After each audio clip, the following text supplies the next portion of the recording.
Bismillahirrahmanirrahim. Assalamualaikum warahmatullahi wabarakatuh.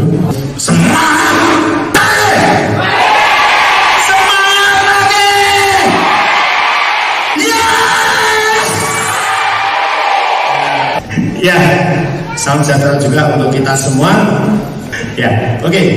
Jadi kurang lebihnya ini yang akan saya sharingkan kepada teman-teman semua di sini. Yang pertama tentu latar belakang NASA. Kenapa kok NASA ini harus berdiri? Kenapa NASA ini kok harus lahir? Tentu ada latar belakangnya, ada ceritanya dan seterusnya. Ada maksud dan tujuan, ada visi misi dan seterusnya. Ya, latar belakang NASA. Kenapa NASA harus berdiri? Kemudian apa arti NASA ini sendiri? Apakah ini saudara atau sepupuan dengan NASA Amerika? Atau ini NASA Ameriki? Ameriki itu bahasa Jawa, artinya di sini ya, yang nggak paham bahasa Jawa ya. Ini NASA Amerika atau NASA Ameriki? Nah, kemudian apa visi misi NASA? Tentunya kita juga harus mengetahui. Dan bagaimana hari ini NASA produk ratusan, hampir 200 item dan akan senantiasa bertambah insya Allah. Tetapi dimulai dari mana produknya? Bagaimana perkembangan secara global dari waktu ke waktu? Dan yang tidak kalah penting, pertama untuk lebih memantapkan teman-teman, oh ya saya tidak salah bergabung di sebuah bisnis networking. Yang kedua, mungkin bisa digunakan juga oleh teman-teman untuk memberikan pemahaman, mengajak siapapun untuk bergabung juga menjadi jaringan teman-teman ikut di bisnis NASA. Apa? Pola kewirausahaan NASA, peluang kewirausahaan NASA. Dan tentunya sesuai dengan tujuan teman-teman di sini, diantaranya meninggalkan keluarga dalam kurun waktu 3 hari, mengorbankan segalanya, energi, waktu, tenaga, uang dan sebagainya, ingin sukses. Nah, bagaimana prinsip suksesnya? Tentu kita harus paham ya, prinsip sukses. Dan berikutnya ini mungkin bagi sebagian teman-teman itu sih nggak penting, nggak apa-apa. Tapi sebenarnya disadari, tidak disadari, ya langsung tidak langsung. NASA, kalau saya bilang NASA nggak hanya kami ya, tapi bersama dengan teman-teman. Jadi saya bilang kita itu kami, saya dan teman-teman, kami dan teman-teman. NASA itu punya peran bagi bangsa. Jadi teman-teman menyadari atau tidak menyadari, teman-teman sudah punya peran bagi bangsa dengan menjalankan bisnis NASA itu. Bahkan mungkin akan jadi salah satu pahlawan bangsa. Jadi definisi konsep pahlawan hari ini beda dengan zaman dulu. Kalau zaman dulu yang pahlawan mungkin hanya berapa orang ya. Hari ini semua orang bisa menjadi pahlawan. Mengapa? Karena perannya sudah berbeda. Dulu perang fisik, sekarang perang ekonomi, rumusnya globalisasi. Maka kalau dulu perang fisik, ya yang berperang kan mungkin hanya pejuang-pejuang, yang lain yang membantu ya, memasak bagi budu. Tapi ada juga yang tidak ikut berperang. Tapi sekarang perangnya dalam perang ekonomi, maka semua orang bisa menjadi pahlawan. Dari mana? Nah nanti di peran NASA untuk bangsa. Dan kalau bagi saya pribadi, yang paling penting adalah yang terakhir ini. Filosofi bisnis NASA itu apa? Artinya, apapun yang kita kerjakan, apapun yang kita lakukan, seharusnya kita tahu apa sih yang mau kita kerjakan, apa sih yang mau kita dapatkan.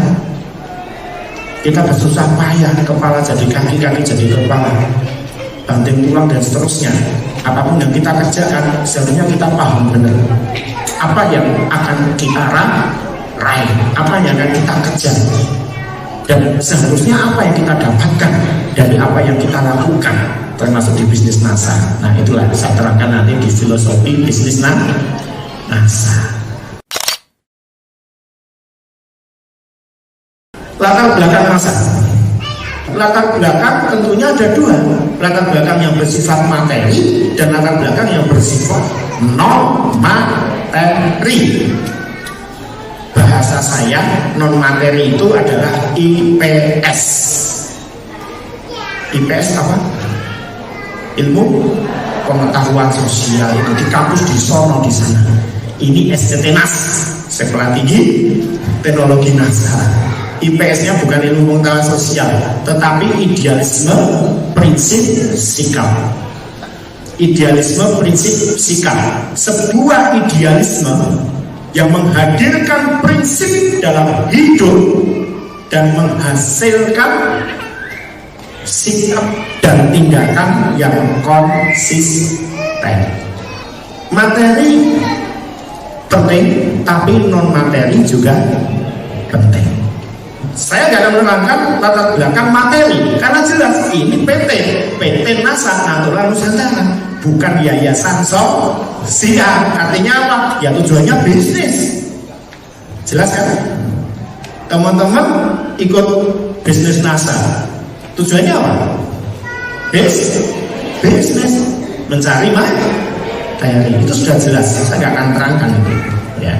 Tapi yang ingin saya jelaskan ke teman-teman adalah latar belakang yang sifatnya non materi atau IPS tadi. Mengapa perlu saya jelaskan? Karena kalau bagi saya ini penting sekali. Kenapa penting? Karena tujuan materi atau latar belakang materi bisa memberikan semangat enggak? Bisa ya. Tetapi tujuan non materi atau IPS ini juga bisa bikin semangat. Terkadang justru tujuan non materi itulah yang bisa memberikan kita semangat lebih besar. Tujuan IPS tadi, idealisme, prinsip, sikaplah yang justru memberikan semangat ke kita itu lebih tinggi dibandingkan tujuan materi. Bukan tujuan materi nggak penting ya, bukan berarti tujuan materi nggak bisa memberikan semangat ya. Tapi tujuan non materi atau IPS lah yang dia bisa memberikan motivasi lebih tinggi, bisa memberikan energi lebih besar. Mau contohnya? Banyak contohnya. Nelson Mandela, dia rela dipenjara 26 tahun sebelum dia jadi presiden Afrika Selatan karena dia memperjuangkan persamaan hak antara kulit hitam dan kulit putih. Dulu Afrika Selatan dijajah, dilakukan politik namanya apartheid, membedakan warna kulit. Kulit putih itu warga negara kelas utama, kulit hitam warga negara kelas kawin, gitu kan? Nah, Nelson Mandela menentang itu bahwa manusia itu nggak dibedakan atas warna kulit. Akibatnya dia dipenjara 26 tahun. Nah, coba kalau Nelson Mandela itu tujuannya hanya materi, begitu dia berontak deketin sama penguasa kulit putih pada waktu itu, sini son. Dirangkul, kupingnya ini dideketin. Son, kamu nggak usah ngeyel, nggak usah berontak. Udahlah, kamu mau apa? Mau rumah yang segede apa? Tak kasih. Mau tanah berapa luas? Tak kasih. Per bulan kamu mau minta uang berapa? 1 M? Terlalu kecil, sekelas sama Mandela. 10 M ya, masih kecil. 100 M per bulan ya, deal. Ya kan? Kalau tujuan materi selesai, enggak, ditolak semua. Dia tetap rela berjuang di penjara bahkan 20 tahun sampai akhirnya perjuangannya berhasil dan Afrika Selatan merdeka. Jadi demikian juga NASA tentu punya tujuan materi. Ya tadi kita PT Bangsa Sosial, tapi NASA juga punya IPS, tujuan materi. Nah inilah IPS-nya NASA. Dua tantangan bangsa ini yang NASA ingin ikut berperan seberapapun besarnya. NASA ingin ikut berperan. Satu, bagaimana Indonesia makmur, layak, berkeadilan lebih cepat tercapai. Ini adalah janji proklamasi. Itu adalah cita-cita kemerdekaan. Indonesia makmur, layak, berkeadilan. Dan yang kedua, bagaimana Indonesia bangsa kita ya bisa bertahan dalam menghadapi ancaman, tapi juga sekaligus peluang dalam globalisasi dunia. Ingat saya katakan, hari ini perang belum selesai. Perang hanya berubah bentuk. Perang fisik sudah selesai di dunia, tidak hanya di Indonesia bahkan. Kalau masih ada yang perang itu perkecualian, ya mungkin di beberapa negara Timur Tengah. Tapi secara umum perang fisik sudah selesai. Mudah-mudahan tidak ada perang dunia ketiga lagi ya. Nah, tetapi berganti menjadi perang ekonomi. Bungkusnya globalisasi. globalisasi. Setidaknya itulah pengamatan dan kesimpulan saya sampai hari ini. Saya mengamati globalisasi ini dari tahun 93 sampai hari ini. Kesimpulan saya masih sama, globalisasi adalah perang. Globalization is war, ya, globalisasi adalah perang. Nah, itu adalah ancaman sekaligus peluang. Nah, inilah yang ingin NASA capai sebagai tujuan non materi. Seberapapun besarnya NASA ingin real berperang, ingin take action dengan real, karena inilah dua tantangan bangsa. Ya, nah, itu latar belakang NASA. Nah, tentu dalam mewujudkan latar belakang NASA yang sifatnya non materi ini dan materi harus ada solusinya. Nah, Indonesia mau raya ancaman dan globalisasi. Apa solusinya? Solusinya tentu ada banyak. Tapi dari sekian banyak solusi, setidaknya ada beberapa. Ini hanya beberapa saja. Yang pertama, kalau ingin bangsa maju, ya mayoritas bangsa itu harus maju. Susah kalau bangsa ingin maju, mayoritasnya nggak maju. Yang mayoritas apa? Hari ini masih diatur komplek bangsa kita. Ya, baik profesi penduduk maupun wilayah masih diatur komplek. Maka komplek harus maju. Yang kedua, pengangguran harus rendah. Tidak ada negara maju yang penganggurannya tinggi. Kalau orang menganggur ada, di negara maju pun masih ada orang menganggur, tapi rendah. Nah, supaya pengangguran rendah, harus pengusahanya harus banyak. Karena nggak mungkin negara itu memberikan lapangan kerja bagi semua rakyatnya. Coba aja lihat, ini kan beberapa waktu yang lalu kan ada pengumuman penerimaan pegawai negeri baru kan, berapa lowongan, berapa yang daftar.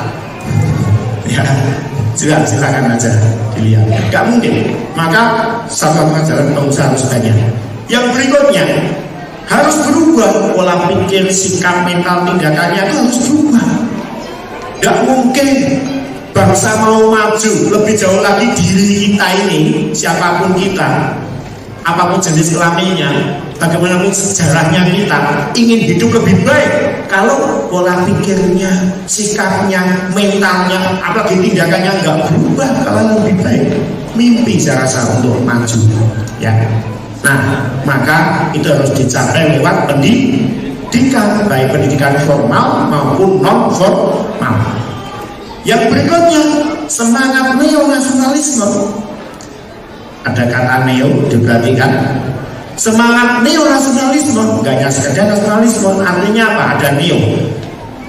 Nasionalisme dalam bentuk yang baru. Nah, maka ada kata neo. Itu harus digelurakan, harus ditanamkan kepada setiap dada insan orang Indonesia. Kenapa? Ingat, ini perangnya perang ekonomi. Ya, perang ekonomi. Tanpa neonasionalisme, maka susah kita untuk bertahan. Ya, hari ini mau upacara bendera, silakan, bagus. Mau nyanyi lagu Indonesia Raya, lah tetap lagu kebangsaan kita, nggak ada yang salah, bagus juga. Jadi nyanyi Indonesia Raya, silakan saja. Tetapi upacara bendera, nyanyi Indonesia Raya itu memang nasionalisme. Tapi maaf bagi saya, itu nasionalisme Pentium 1, nasionalisme kulit. Hari ini nasionalisme Pentium 7, nasionalisme inti adalah bagaimana kita menghargai karya anak bangsa.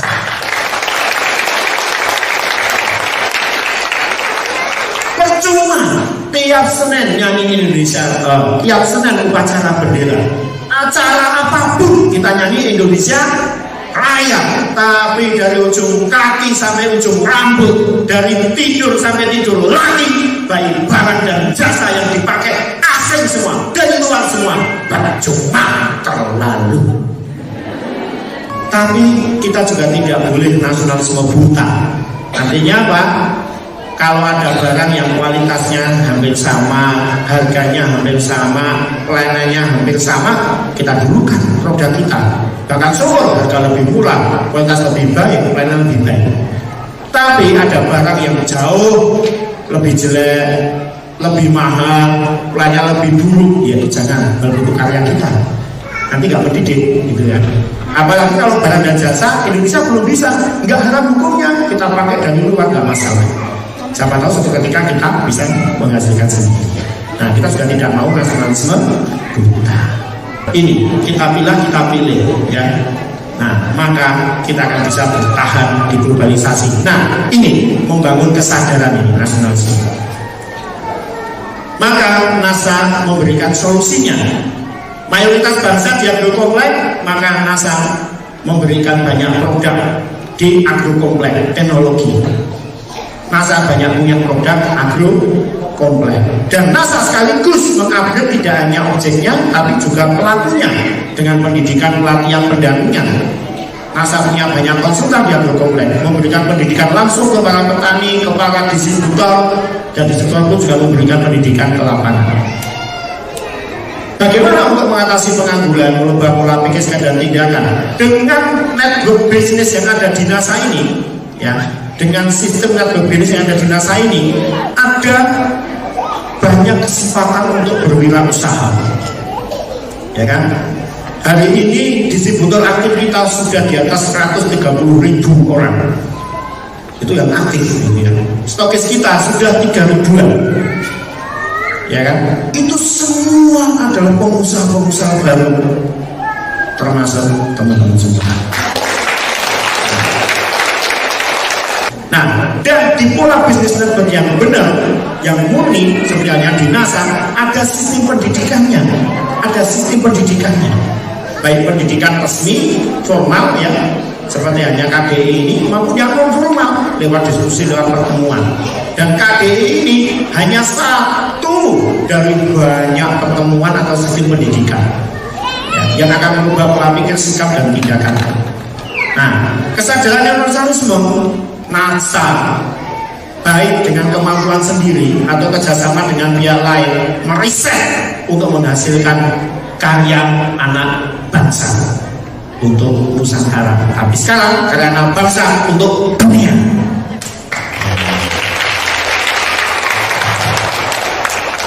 Maka 1 Oktober 2002 NASA hadir, NASA lahir untuk memperjuangkan itu semua.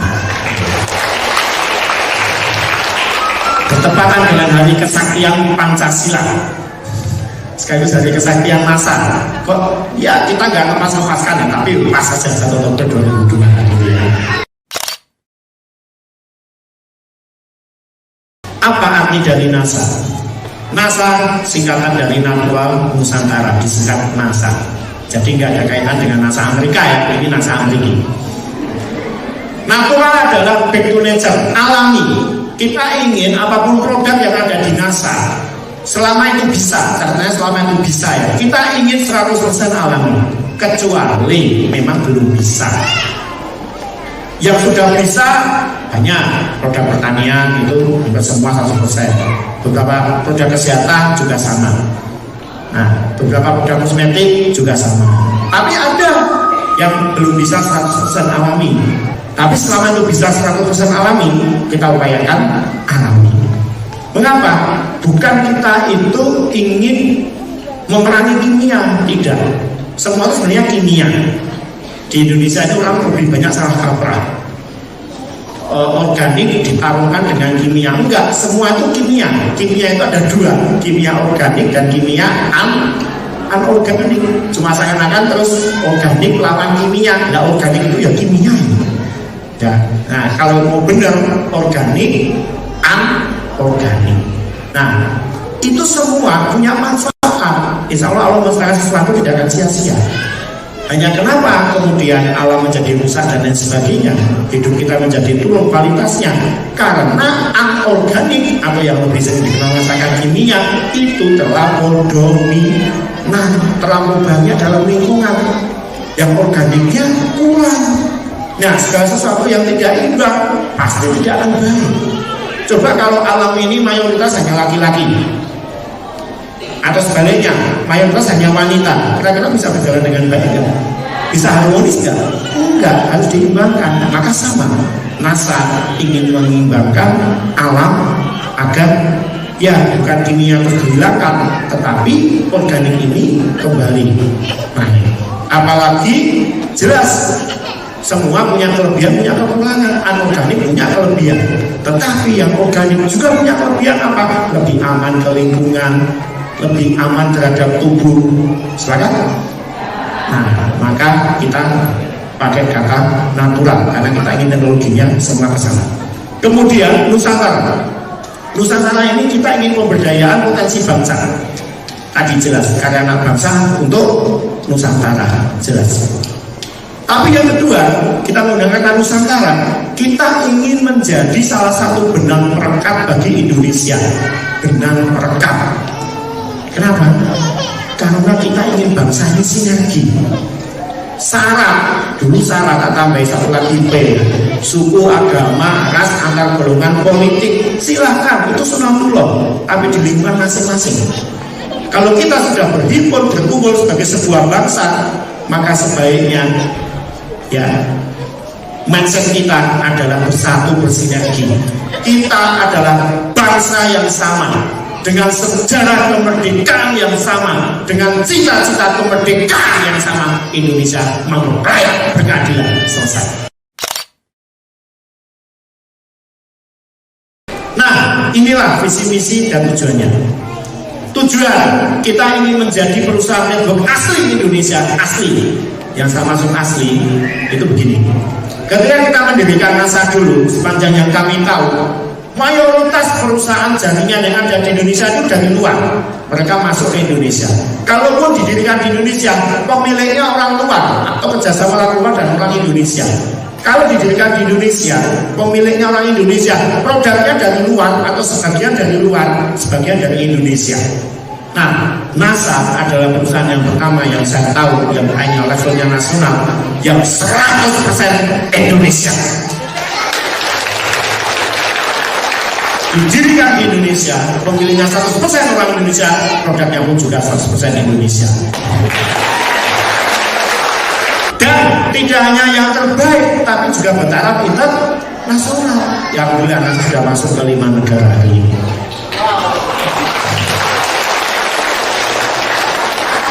Tapi bagi saya, yang paling penting adalah yang terakhir itu tujuannya bermanfaat dan berkah bagi banyak insan. Amin. Kalau enggak besok tak ubah, bermanfaat dan berkah bagi saya sendiri. Mau? Bermanfaat dan berkah bagi banyak insan. Itu yang terpenting. Menjadi perusahaan asli terbaik, terhebat sekalipun, tapi manfaatnya tidak besar, bermanfaat tapi tidak barokah, menurut saya bukan itu tujuan kita. Tuh? Ya. Yang kedua, misinya bagaimana memberdayakan sumber daya alam dan manusia dengan baik dan benar. Kita negara yang sangat kaya, bagaimana sumber daya alam bisa diberdayakan. Untuk bisa memberdayakan, maka sumber daya manusianya harus diberdayakan dulu. Nah, itu misi kita. Visinya akhirnya kita bisa hidup bahagia sekaligus selaras dengan alam. Ujungnya di situ. Suatu ketika teman-teman sukses, makmur, tetapi alamnya rusak, makanannya tidak sehat, bisa tak bahagia dalam arti sesungguhnya? Tidak. Nah, sehingga harus selaras dengan alam. Nah, ini visi misi dan tujuan NASA. Bagaimana inovasi produk NASA dari tahun ke tahun? Ini saya singkat aja. NASA yang berdiri 2002, tetapi embrio atau cikal bakal NASA sudah dimulai dari tahun 96. Cuma waktu itu sistemnya masih konvensional, belum sistem jaringan. Nah, 96 cikal bakalnya adalah produk yang pertama kali adalah POC NASA, pupuk organik cair NASA. Itu mbahnya produk kita. Ya, itu POC NASA itu. Kemudian 2002 baru dirubah sistemnya dari konvensional ke sistem jaringan hingga hari ini. Nah, selain pupuk organik, ada pestisida alami, agensi hayati dan seterusnya. Mulai produk kesehatan juga itu. 2004 natural home care. ya ada sabun, ada kecap dan seterusnya. 2007 natural body care atau kosmetik. Nah, NCX waktu itu hadir, Grace hadir. Kemudian 2015 mulai konsep pabrik pupuk organik granul dalam kebun. Ya, jadi kita punya pupuk granul. Nah, itu bisa didirikan di dalam kebun. Kenapa? Karena kebun itu punya banyak limbah yang menjadi masalah. Nah, bagaimana limbah jadi masalah itu menjadi berkah? Apa didirikan pabrik pupuk di dalam kebun, memanfaatkan limbah itu sebagai salah satu bahan bakunya. Teman-teman berpikir, loh, kalau pabriknya didirikan di kebun, saya sebagai disuruh dapat apa? Tenang aja, kalau teman-teman bisa masuk, bisa didirikan di pabrik. Pabrik itu kan ada bumbu intinya, ada esennya. Nah, esen itu yang punya PV, punya BV, punya harga konsumen dan seterusnya.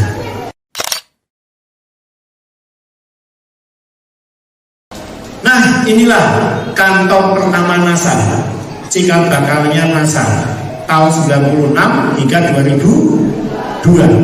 Ini sebenarnya adalah ruang tamu. Jadi NASA ini berawal dari ruang tamu. Ukurannya mungkin ya sekitar 4x6, tidak terlalu luas, yang disulap menjadi kantor. Ini dulu kaca, kemudian diubah menjadi rolling door karena dipakai untuk kantor. Hanya ada 2 meja di situ, 2 filing kabinet, 1 papan tulis besar, 1 papan tulis kecil, 2 kipas angin, 3 spidol, 2 penghapus, 2 tempat sampah, 1 kemoceng atau sulak, 2 sapu, 1 asbak, 2 keset, 2 tempat sampah. Kok begitu detail ya Pak ya? Masih ingat, yo jelas ini ruang tamu rumah saya ya. Warat saya kalau nggak ingat itu ya. Ini 96 sampai 2002. Nah, 2002 sampai 2008 NASA menjadi kontraktor alias kontrak rumah. Ya, kalau tadi 4x6 ya, tapi lumayan lah ruang tamu sendiri gitu ya. Nah, sekarang walaupun kontrak tapi alhamdulillah sudah lebih besar. Bangunan lantai 2, luasnya sekitar 400 meter, tanahnya bangunannya ya tipe-tipe 200 gitu ya. Nah, kurang lebih seperti itu. Nah, 2009 hingga hari ini, inilah kantor kita semua. Alhamdulillah ini sudah milik sendiri. Ini adalah kantor milik kita semua, ini milik sendiri. Jadi ini kantor kita semua, kantor Anda, miliknya teman-teman ini. Kecuali sertifikatnya belum ya. Artinya apa? Silakan manfaatkan. Ya, satu ketika teman-teman mau bikin acara, hubungi saja bagian humas di sini ya. Pakai saja sudah, silakan. Bisa manfaatkan, nggak usah bayar. Ya, manfaatkan apapun kantor ini adalah kantor teman-teman semua. Nah, perjalanan demi perjalanan, waktu demi waktu, 2009 waktu kita pakai di sini pertama kali ya terasa lapang, terasa luas. Ya kan? Ini tanah 3.500 meter, bangunan 2.700 meter persegi, terasa luas. Tapi perjalanan demi perjalanan, distributor makin bertambah dan lain sebagainya. Ya. Nah, ini hari ke hari akhirnya makin terasa sempit. Distributor banyak, mobil parkir banyak, ayam lewat aja ngecek. Ya kan? Ini penting, gudang sudah kita pindahkan. Jadi kita punya gudang khusus ya, ada 2, 1 sudah dipakai, 1 sedang kita bangun gudang baru ya. Kalau tidak, waduh, lebih sempit lagi. Kalau tadi ayam mungkin yang berikutnya apa ya, kecoak lewat aja lecet ya. Nah, sehingga kita sedang berpikir ya, sedang merencanakan ya, semoga ini nanti bisa terrealisasi. Nah, karena itu butuh waktu dan sebagainya, sambil mengamati perkembangan. Nah, kita sedang memplanning kantor kita.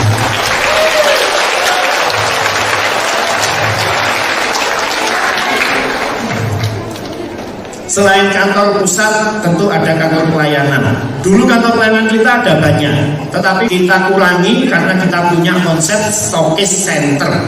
Jadi selain stokis, ada stokis center, stokis yang melayani stokis, sehingga kantor pelayanan kita hanya tinggal di Medan, Bandar Lampung, Brebes dan seterusnya ini.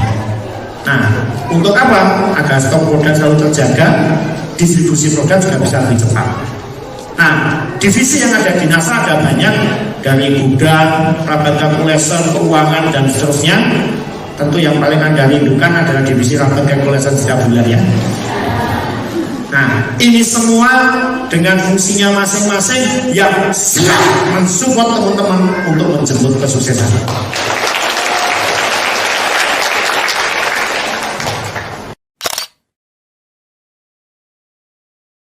Nah, sistem pemasaran NASA teman-teman paham. Kita dengan sistem networking atau jaringan, orang bilang MLM, tapi harus ditambahin murni. Kenapa? Hari ini, bukan hari ini, dari dulu sampai hari ini itu masih banyak yang bukan murni, money game atau bahkan semi money game.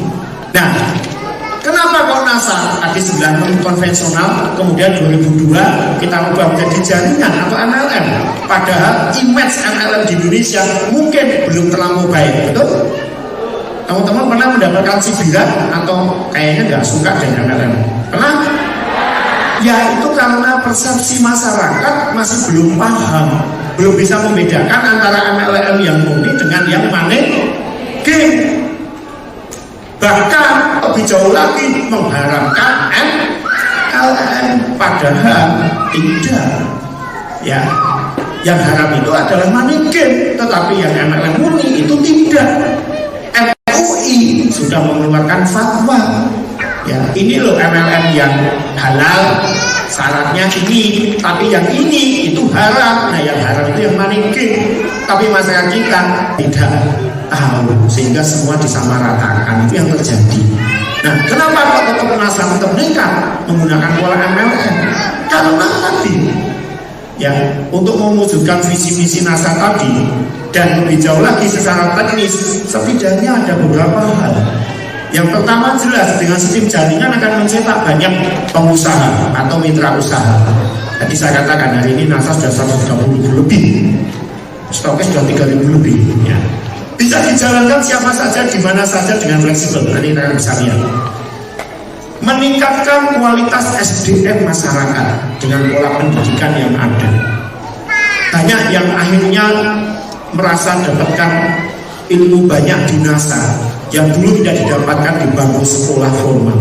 Setelah ikut NASA 2 tahun, 3 tahun, 5 tahun, merasa hidupnya itu makin berkualitas. Kenapa?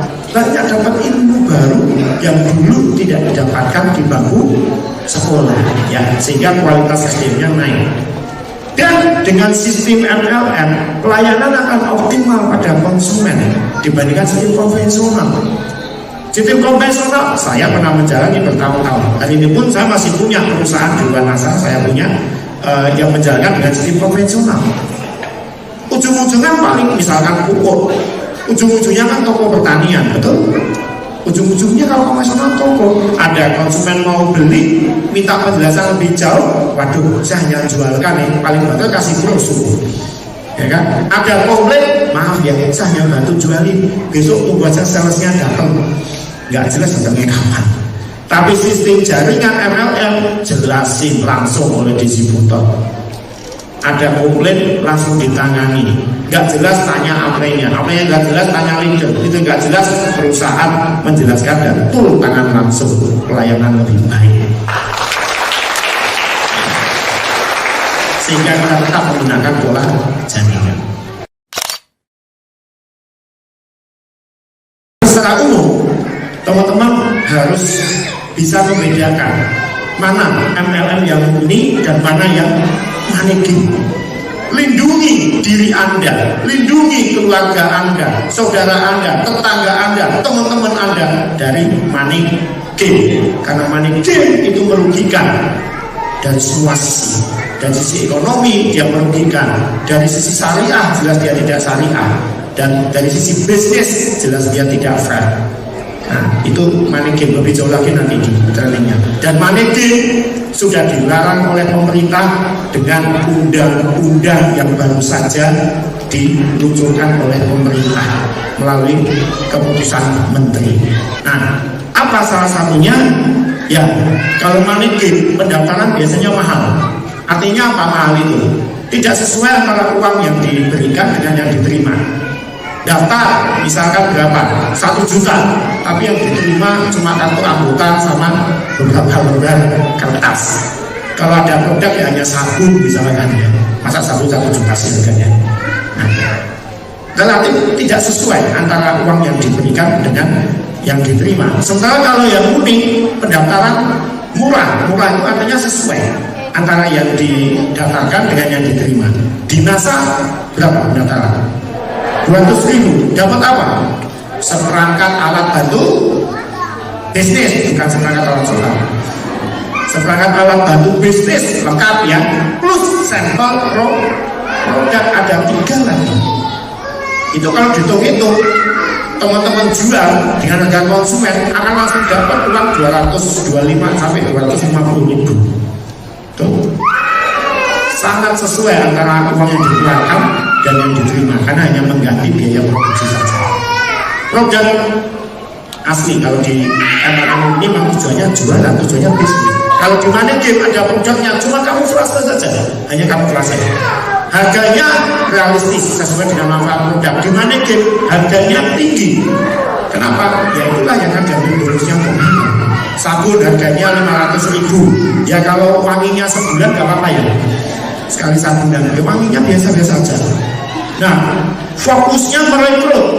Kalau di murni fokusnya jualan. Kenapa? Nah ini ciri yang lebih jelas di money game, menjanjikan atau ada bonus perekrutan. Jadi mereka orang dapat bonus. Itu salah satu ciri khas money game. Kalau mereka orang dapat bonus, maka kerjaan utamanya yang merekrut. Mereka kenapa? Bonusnya semakin besar. Nah itulah. Dan suatu hari itu tentu akan menjadi masalah. Dan seterusnya biasanya dia tidak ada izin dari pemerintah dan tidak bergabung di APLI, Asosiasi Penjualan Langsung Indonesia. Karena apa? Di situ akan dites. Oh, kalau money game nggak akan mungkin lolos. Sehingga nggak mungkin itu nanti ada izin dari pemerintah, apalagi bergabung di APLI. Dan umurnya pendek. Maaf, saya mengenal bisnis MLM, mengenal bisnis network, ya, menjalaninya itu dari tahun 1990. Dari tahun 90 saya mengenal bisnis network. Jadi sampai hari ini saya sudah terlalu banyak menyaksikan perusahaan money game muncul, hancur, muncul, tenggelam. Rata-rata nggak pernah lebih dari 5 tahun umurnya. 1 tahun, 2 tahun selesai, 3 tahun selesai, 4 tahun selesai. Ya, selalu begitu. Kenapa? Ya itulah sistem money game. Ya, lama-lama yang datang belakangan akan berhenti dan seterusnya. Nah, lebih jelas lagi tentu bisa dilihat di marketing plan-nya, itu kan lebih jelas. Oke.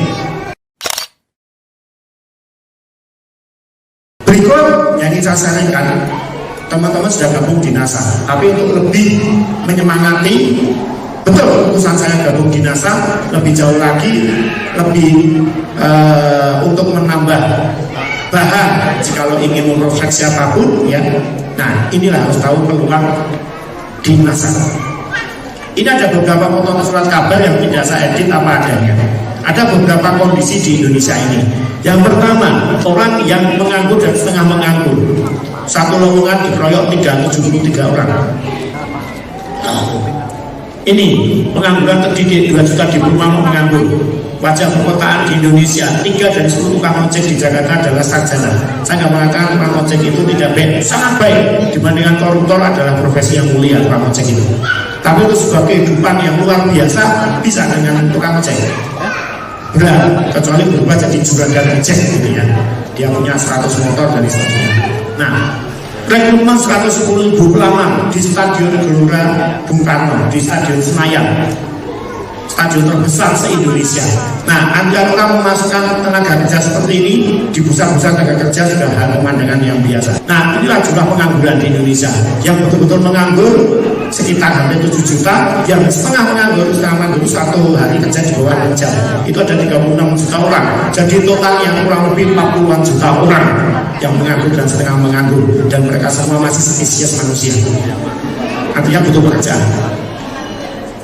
Sebagian orang menganggur, sebagian orang sudah bekerja tapi belum matang, ya, kerjanya belum matang, gajinya terbatas, fasilitasnya terbatas, bonusnya terbatas. Tanggal 1 gajian, tanggal 15 lagunya sepiring berdua, tanggal 20-an, 25 lagunya udah sesat guru. Orang yang sudah bekerja mapan, gaji tinggi, bonus tinggi, fasilitas tinggi, tapi tertekan. Apa? Pekerjaannya terlalu berat, resikonya terlalu besar, pisah dengan keluarga, jadi bantoyek 3 lebaran baru pulang. Kalau anaknya gede, bisa minta dilamarkan. Atau punya bos yang sangat nyebelin, sangat jengkelin, kayak film Stupid Boss. Ya, nah sudah bekerja tapi mapan, tapi dia tertekan. Atau orang yang pensiun tapi masih ingin berkarya. Apa solusi bagi mereka semua? Yang menganggur, kerja belum mapan, kerja mapan tapi tertekan, dan yang sudah pensiun, apa solusi bagi mereka semua? Wira usaha. Inilah solusi yang benar. Yang benar, solusi yang benar-benar adalah wira usaha. Tapi problemnya, orang sudah mau berwirausaha, mau mulainya bagaimana? Usaha apa untuk pertama kali yang relatif mudah dijalankan, relatif resikonya tidak besar? Nah, tinggal bisnis berarti kan. Nah, apalagi kondisinya seperti ini, dia mau berwirausaha tapi idenya belum jelas mau bisnis apa, skillnya terbatas, modalnya modal madu, jaringannya belum terbentuk, mindset atau pola pikirnya belum terbentuk, mentalnya juga belum terupgrade. Orang kepengen bisnis tapi kondisinya seperti ini, banyak gak? Banyak. Lalu pilihan bisnisnya yang pertama kali apa ya? Yang relatif paling mudah, paling masuk akal. Oke, saya bantu. Bisnis ada 3, berikan produksi, dagang, jasa. Produksi, pabrik, bikin apa saja. Petani, peternak, industri kreatif, ya itu juga industri kreatif itu bikin film, bikin musik dan sebagainya. Itu adalah produksi. Dagang apa saja, pola konvensional, pola jaringan. Jasa apa aja, kaitannya dengan skill dan pengetahuan. Mana yang paling susah? Mana yang paling susah? Produksi. Kenapa? Karena produksi itu memikirkan A sampai Z, semuanya, ide, manajemen, skill, modal, masih memikirkan pemasaran, relatif lebih susah. Ya.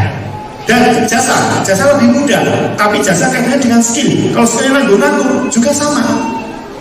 Ya, jasa pangkas rambut, wah ini gak rata mas, kanan gentian, yang kiri gak rata, gentian yang lama gundul. Servis elektronik, ternyata hanya terima bukan, gak terima pasang. Aduh, ya harusnya seminggu jadi, baru sebulan, ya selesai.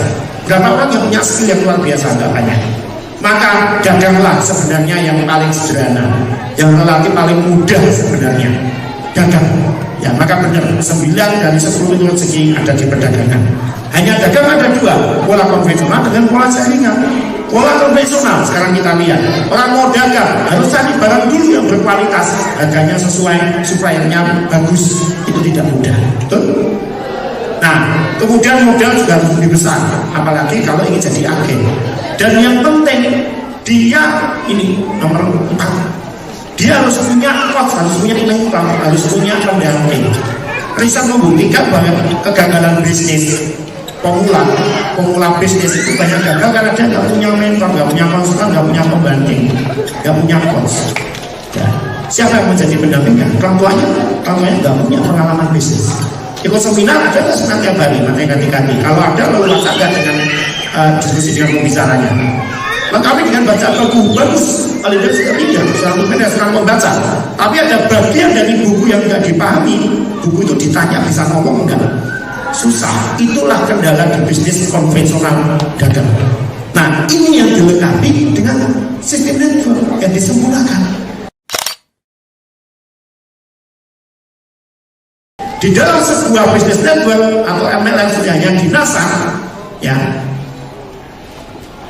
Sistem bisnis sudah disediakan.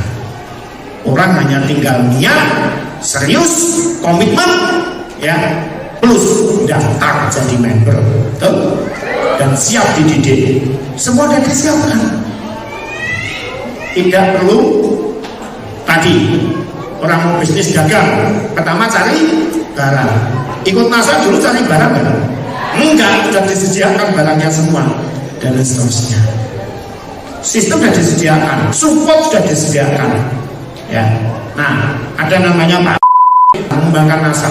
Suatu hari dia dapat klien perkebunan, dia masukin proposal, kemudian presentasi kami bantu.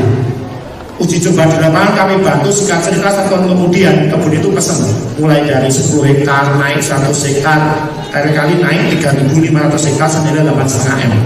Ya, nah kebun itu punya 60.000 hektar. Ya, nah senilai 8,5 M. Nah apa yang terjadi dengan Pak? Semua perusahaan yang melakukan, yang membantu, sistem yang mengerjakan, bahkan sampai order saja Pak, beliau stokis dan saya mas stokis kan, saya akan kanan Pak, 8,5 M. Akhirnya langsung ordernya ke perusahaan, tidak lewat lagi. Yang kirim barang ya perusahaan, 26 truk waktu itu kita kirim sampai ke pelosok. Ya, lalu gitu modalnya Pak apa? Nah, modalnya kan hanya kacang goreng ya, cang rebus, cang godok, cang kemu gitu. Modal presentasi aja, modal ngomong saja, betul nggak? Perusahaan yang mensupport, betul nggak? Sistem sudah disediakan, tinggal menjalankan, yang sangat mudah. Oke? Nah, dan ini bisnis yang luas, bisa dijalankan oleh siapa saja. Ini buktinya. Ini beliau Pak Noel, ini beliau difabel, nggak bisa jalan ya, beliau sukses dan beliau ada sendiri. Ini yang orang cacat. Ini beliau tidak lulus SD, namanya Pak Sindu, ya. Ini beliau juga bisa sukses. Ini beliau menjalankan di tengah hutan karena dia kerja di pertambangan 2 bulan dapat libur 2 minggu. Kalau di pertambangan dia dengan online menjalankan 2 minggu pulang dia merekrut jaringan. Lama-lama jaringannya berkembang dan dia keluar kerja. Tapi awalnya dia menjalankan di tengah hutan, bukan di kota. Jadi faktor lokasi bukan menjadi hambatan. Nah kalau ini faktor fisik nggak jadi hambatan, ini faktor pendidikan nggak jadi hambatan, ini faktor lokasi nggak jadi hambatan. Nah ini juga nggak lulus SD, faktor pendidikan nggak jadi hambatan. Modal terjangkau di NASA 200.000, ya, tetapi potensinya luar biasa, triliunan.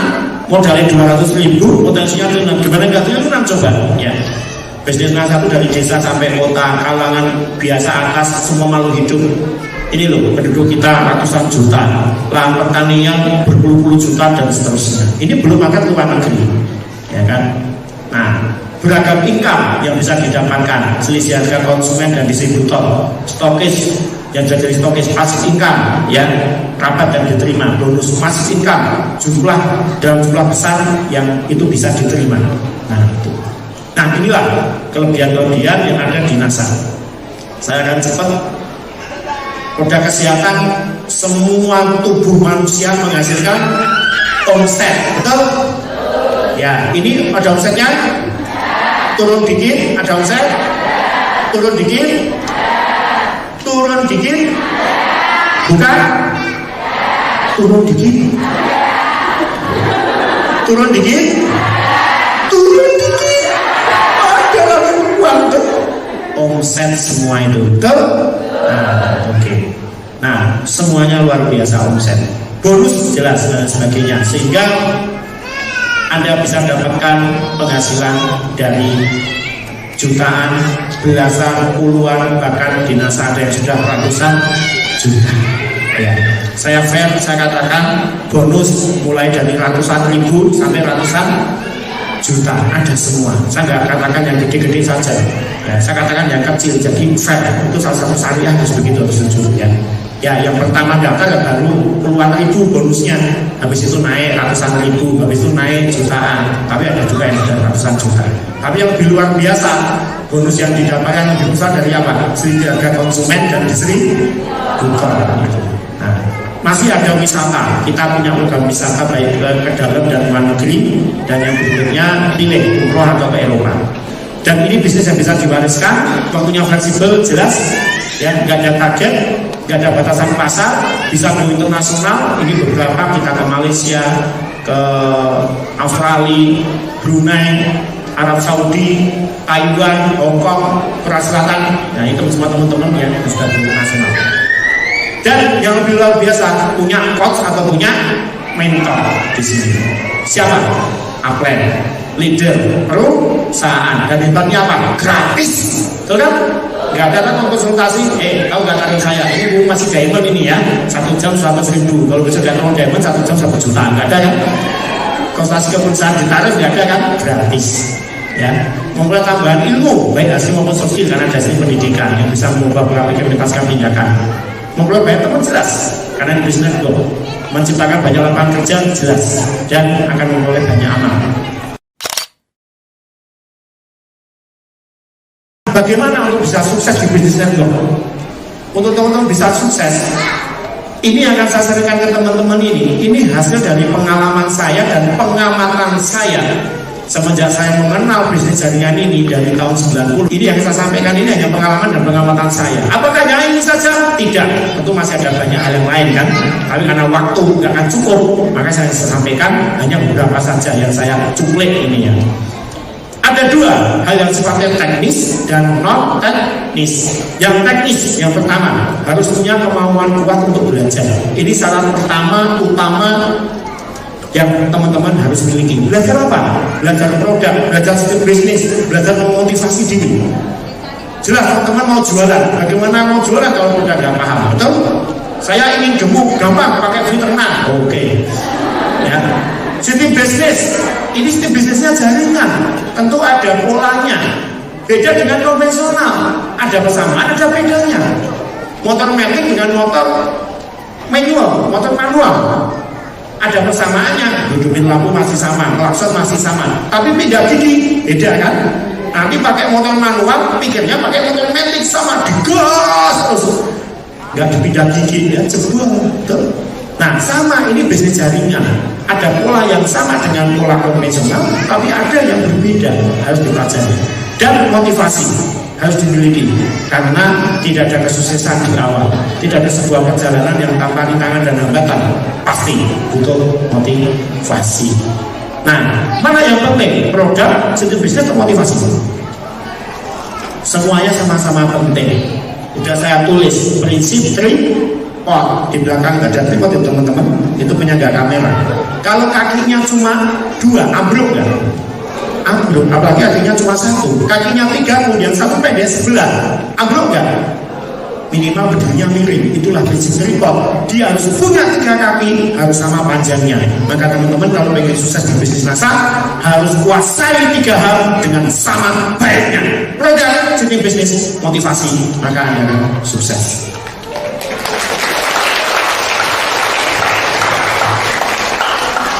Nah, yang kedua, ikuti dan selenggarakan pertemuan. Ingat, teman-teman memang akan menjual. Selling itu pertama kali. Tapi ke depan, teman-teman harus mengembangkan jaringan. Kenapa? Itulah pensiunnya teman-teman. Kalau jaringan teman-teman sudah berkembang besar, andaikan teman-teman suatu hari nanti tidak aktif atau kurang aktif, teman-teman masih mendapatkan passive income. Ya, walaupun sebaiknya sampai kapanpun kita harus aktif. Minimal aktifnya itu beda. Ya, pembinaannya dan sebagainya. Nah, di NASA ini banyak yang alhamdulillah ketika jaringannya sudah berkembang akhirnya bisa mendapatkan passive income. Bahkan contoh aja, kita ada leader yang sakit stroke, istrinya nggak bekerja. Ya, suaminya sakit stroke, tapi jaringannya sudah berkembang. Ya saya pantau, alhamdulillah tiap bulan dia masih keluar bonus juta, alhamdulillah kan. Ya, istrinya masih bisa melanjutkan, dan akhirnya istrinya yang melanjutkan. Ada lagi leader kita yang ini dia tadi belum stokis, ini dia sudah stokis, sudah leader. Suatu hari meninggal karena jantung. Ya, usianya masih muda, sekitar 47 tahun. Istrinya nggak bekerja, tapi alhamdulillah dari bonusnya, dari omset stokisnya per bulan dia masih dapat juta. Alhamdulillah, karena sistemnya sudah berjalan. Maka ini untuk mengembangkan jaringan, teman-teman harus ikuti dan selenggarakan pertemuan. Nah, pertemuannya apa? Ada banyak, yang lokal maupun yang nasional. Yang lokal ada home sharing, NDO, KDI dan seterusnya. Hari ini teman-teman ikut KDI. Tapi ibarat sekolah, teman-teman, sekolah itu langsung SMA atau bahkan kuliah atau TK dulu. TK dulu, jadi sekolah jangan langsung SMA ya, TK dulu, SD, SMP dan seterusnya sama. Teman-teman pertemuan home sharing dulu, ikuti. Ya, kemudian NDO, kemudian KDI, betul? Nah, berikutnya baru pertemuan-pertemuan yang lain, ada SMP, ada pendidikan online dan seterusnya. Jadi nggak langsung begitu datang ikut SMB gitu kan, wah nanti semangat teman-teman setinggi langit, tapi nggak tahu apa yang harus dilakukan. Nah, ikutlah home sharing, ikutlah NDO, ikutlah KDI, baru ikut pertemuan yang lain. Nah, karena semua pertemuan itu punya fungsinya masing-masing. Walaupun betul di KDI diterangkan juga motivasi, di KDI diterangkan juga produk, tapi training motivasi yang lebih dalam ada di SMP, training produk yang lebih detail ada di training produk dan seterusnya. Ya, oke. Yang ketiga, jalankan bisnis ini dengan fungsi multi apa? Multi pasar, multi market, multi cara. Multi produk, asal ada 3 kategori produk: agro, kesehatan, kosmetik, 4 bahkan natural, healthcare, 5 bahkan kita sekarang punya produk inovatif alat penghemat BN, mereknya LPN. Ya, jalankan semua. Pak, tapi saya pengen fokus ya Pak. Katanya bisnis kan harus fokus. Bener, bisnis memang harus fokus, tapi fokus bukan berarti 100% di situ. Sisakan energi, waktu, tenaga 5%, 10%, 20% untuk mempelajari dan menjalankan yang lain. Yang laki-laki, saya mau fokus Pak di agro, silakan.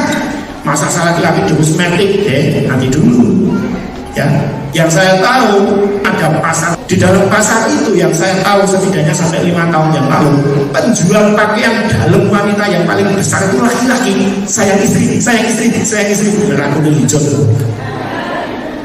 Dan itu tidak malu dia jualan. Bayangkan jualannya dalaman wanita, live lagi. Gak malu, laki-laki itu. Lah di NASA laki-laki jualannya hanya kosmetik, jualannya online lagi ya, kok malu ya, kalah itu sama. Atau yang wanita, bahasanya kosmetik sesuai dengan potensi wanita, ya silakan. Tapi bukan berarti aku nggak potensi.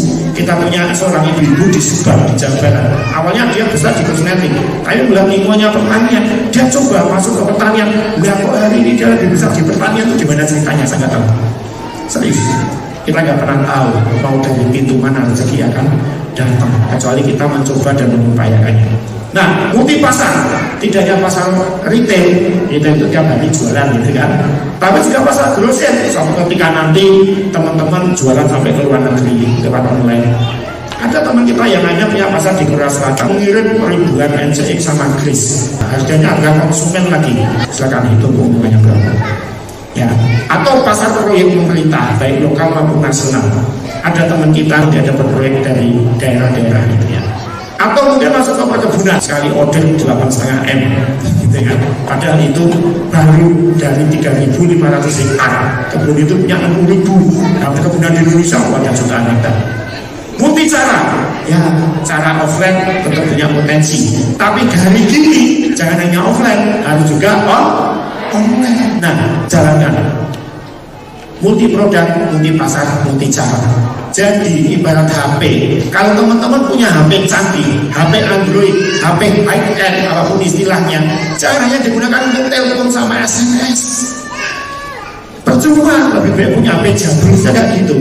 Ya, kalau teman-teman punya HP canggih, manfaatkan semua fitur-fiturnya, semua fungsinya. NASA ini HP high-end, HP canggih, manfaatkan multi produk, multi pasar, multi cara. Kalau teman-teman jualan produknya hanya itu saja, pasarnya itu saja, caranya itu saja, maka rezekinya itu saja. Sudah jelas itu, ya. Jalankan. Nah, komunikasilah dengan baik. Dengan siapa? Dengan upline, dengan domain, dengan leader, dengan perusahaan. Dengan komunikasi akan ada banyak ilmu dan informasi baru yang didapat. Dengan komunikasi akan banyak menyelesaikan permasalahan. Minimal akan memperkecil mispersepsi. Dengan komunikasi yang baik akan bisa didapatkan tingkat keeratan hubungan yang lebih erat lagi. semangat yang lebih tinggi, sinergi yang lebih kuat. Banyak hal yang bisa didapatkan dengan komunikasi yang baik. Saya 29 tahun mengamati bisnis network. Semua yang berhasil di bisnis jaringan ini itu adalah seorang komunikator yang baik. Dan evaluasilah selalu dalam setiap perjalanan program kerjanya, apakah mana yang sudah berhasil, mana yang belum, mana yang sudah efektif, mana yang belum, perkembangan jaringan saya sampai di mana sudah berkembang, mana yang belum, kenapa kok di sana berkembang, kok di sana tidak berkembang. Update situasional bisnis baik nasional maupun internasional, siapa tahu ada hal baru yang saya bisa manfaatkan untuk mempercepat bisnis saya, ya. Kemudian strategi kerja yang baru, mana yang saya bisa lakukan, dan banyak hal lain yang bisa dievaluasi. Apapun itu, tapi lakukan evaluasi setiap saat. Evaluasi ini seperti halnya teman-teman pergi dari satu tempat ke tempat lain, tidak bawa HP, ada segala Google Map, tidak bawa peta, tidak hafal jalan. Ya, maka setiap kali berapa kilo, apalagi ketemu perempatan atau pertigaan, ya berhenti untuk bertanya, ini jalannya benar atau enggak? Oh benar, terus. Oh salah, harusnya tadi nggak belok kanan tapi belok kiri. Teman-teman tidak terlalu jauh ke sasarnya. Coba bayangkan teman-teman tidak pernah berhenti, ya hanya perkiraan saja, mungkin akan tidak sampai ke tujuan. Betul? Nah itulah evaluasi. Lakukan. Banyak orang penuh semangat dalam hidupnya, serius, konsisten, tapi tidak pernah melakukan evaluasi. Akibatnya dia tidak pernah tahu, ya, apakah saya ini sudah benar atau salah, mana yang benar, mana yang salah, mana yang sudah efektif, mana yang belum, mana yang kurang efisien, mana yang sudah efisien. Lakukan evaluasi setiap saat. Evaluasi setiap saat, terserah mau mingguan, bulanan, tahunan, asal jangan 1 abad sekali, ya. Nah, itu hal yang teknis. Bagaimana peran kita untuk bangsa? Inilah kontribusi NASA. Kita punya pelan network sehingga kita bisa menghasilkan ribuan stokis 2.500, 100.000 lebih distributor aktif hari ini di NASA dan di seluruh Indonesia, yang otomatis akan mengurangi pengangguran dan akan mempersempit kesenjangan ekonomi di Indonesia. Yang kedua, kita banyak menciptakan teknologi dialog kompleks dan kesehatan sehingga bisa meningkatkan produktivitas dialog kompleks, memperbaiki kerusakan alam, sekaligus meningkatkan kesehatan masyarakat. Pola pendidikan di NASA akan bisa meningkatkan kualitas hidup, kualitas pendidikan di Indonesia yang akan berubah pola pikir, pola mental, dan pola tindakan tadi. Yang pendidikan formal sekolah mungkin kurang terhadap hal ini. Nah, riset-riset NASA banyak menghasilkan produk-produk karya anak bangsa. Inilah semangat neonasionalisme, membangun bangsa dari kita sendiri.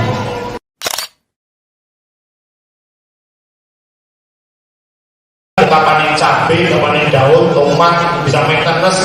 Ini orangnya nggak kecil, misalnya yang gede, ya. Kemudian perbandingan semangka, melon dibuahkan sampai 7, biasanya cuma 1. Wah, ini hasilnya banyak. Ini kedelai, hasilnya ditanam, hasilnya telur ayam, gitu ya. Jadi besok kalau bikin 1 biji juga cukup. Nah, ini kobis dan sebagainya. Oke, saya cepat aja karena saya harus singkong. Wah, ini banyak yang nggak pakai. Ini sampai Ponorogo, pepaya, ini kelapa sawit, karet, oke lah. Peternakan, perikanan.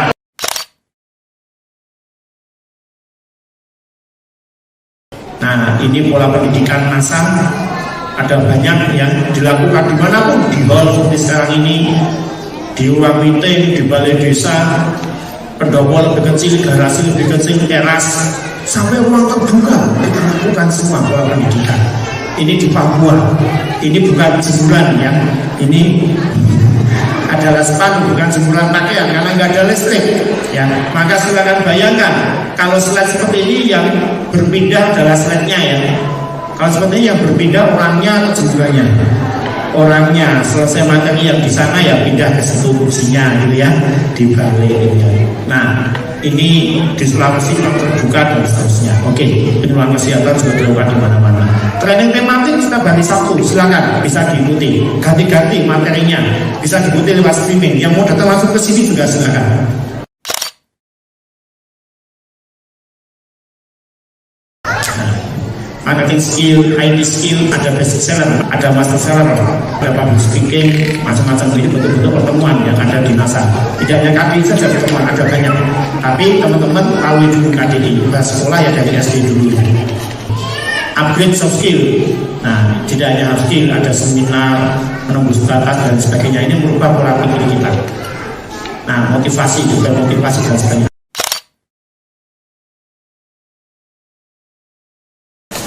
Gagahan dan event kita dapatkan ya dari bupati, gubernur, bahkan dari presiden waktu itu Pak SBY.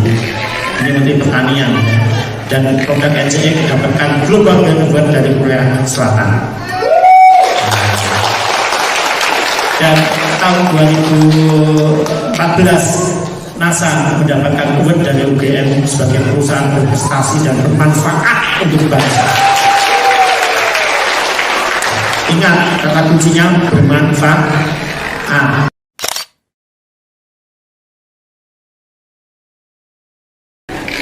ini yang terakhir yang ingin saya sampaikan, filosofi bisnis NASA. Apa yang seharusnya kita dapatkan dengan menjalankan bisnis NASA? Nah, PPL NASA. PPL NASA. Profit, pengetahuan, leluasan, nama baik, satu demi amal. PPL NASA inilah yang seharusnya kita dapatkan dengan menjalankan bisnis NASA. Jikalau itu semua sudah bisa teman-teman dapatkan, PPL NASA, profit, pengetahuan, keleluasaan, nama baik, silaturahim, amal, maka tinggal NASA nantinya sukses untuk Anda. Semangat pakai, semangat pakai.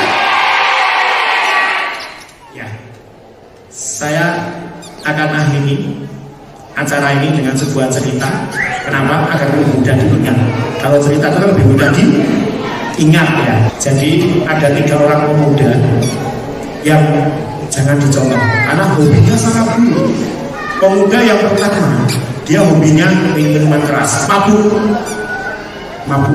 Pemuda kedua, dia pakai obat-obatan. Pemuda ketiga, perokok berat. Satu hari 3 pemuda ini masuk ke sebuah hutan, ingin berburu di tengah. Sampai di tengah hutan, dia menemukan sebuah botol. Bentuknya unik, karena pada botol bentuknya unik sekali. Tertarik, diambil. Ada sumbernya, iseng-iseng dibuka. Cerita klasik, ternyata keluar jin. Dan si jin ini terima kasih kepada 3 pemuda. Aku sudah berburu ribuan tahun. Terima kasih wahai 3 pemuda, kau telah menyelamatkanku. Maka sebagai balas budiku kepadamu, ya, apapun permintaanmu akan kamu kabulkan. Tapi syaratnya kamu tak turun di gua selama 1 tahun. Ya, maka belum dipenuhi. Maka Sanjin berkata, ku beri 1 permintaan. 1 pemuda 1. Pemuda bukan, mau apa? Apa pikir saja kalau hobinya mabuk, saya mau semua jenis minuman keras. Masuk gua kunci. Pemuda kedua, apa pikir saja? Saya mau semua jenis obat-obatan, ganja, ekstasi, sabu-sabu, pil koplo dan sebagainya. Masuk gua kunci. Pemuda ketiga, bukan merokok. Tanpa pikir saja, saya mau semua jenis rokok, merek rokok apapun di dunia. Masuk gua kunci. 1 tahun berlalu, si jin gak ingkar janji. Gua pertama yang isi pemuda tukang mabuk dibuka. Ternyata yang terjadi, pemuda itu keluar, perutnya buncit karena tukang minum kan, matanya merah, jalannya sepoi-sepoi karena mabuk, ambruk, mati. Dia menyesal. Ya, dia baru sadar, oh gara-gara minum terlalu banyak dia mati. Padahal dulu dia menolongku. Coba dulu perintahnya gak kuturuti, maka dia gak mati. Aku gak membunuh si pemuda ini. Maka dia buka dua kedua dengan keraguan, jangan-jangan mati juga. Dua kedua tukang obat-obatan. Benar, keluar badannya kurus-kurus. Ya, sekujur tubuhnya penuh jarum suntik. Motornya sikap karbon itu dah. Jalannya sepoyokan ambruk, mati juga. Agak menyesal si jin itu. 2 pemuda udah terbunuh. Maka hampir saja dia membuka gua ketiga, tapi janji adalah janji, akhirnya tetap dibuka, tapi dia sudah pasrah. Ya kalau aku bunuh 3 pemuda, ya gimana lagi? Tapi ternyata beda. Pemuda yang ketiga keluar, justru dia tambah sehat, tambah gagah, tambah seger, mukanya tambah berseri, tambah kelihatan jauh lebih awet muda. Tapi sambil marah-marah, sijinya ditambah. Pak, kurangnya jauh kau, mana korek apinya? Jadi si Jun itu ngasih rokok lengkap, lupa ngasih korek api. Ya nggak bisa rokok, masa mau dimut-mut. Kalau 1 tahun nggak rokok, dia tambah sehat. Ya, jadi ingat ibu-ibu yang sering jadi korban rokok, ya, rokok pasif kan, rokok nggak berbahaya kecuali ada korek apinya. Maka di rumah jangan punya nyetok korek api, kompor gas cabut, ya, sehingga kalau bapak mau rokok nggak usah. Ya. Pesan yang satu saya, tolong kita semua generasi muda, jangankan dicoba, didekati saja haram hukumnya, jangan ya. Minum-minuman, obat-obatan, merokok. Oke, itu pesan saya satu. Tapi ada pesan yang lucu saya kaitannya dengan ketemuan kita kali ini. Apa? Jangan lupa teman-teman, jangan lupa, jangan lupa oleh api, teman-teman, jangan lupa apa? Pertemuan hari ini.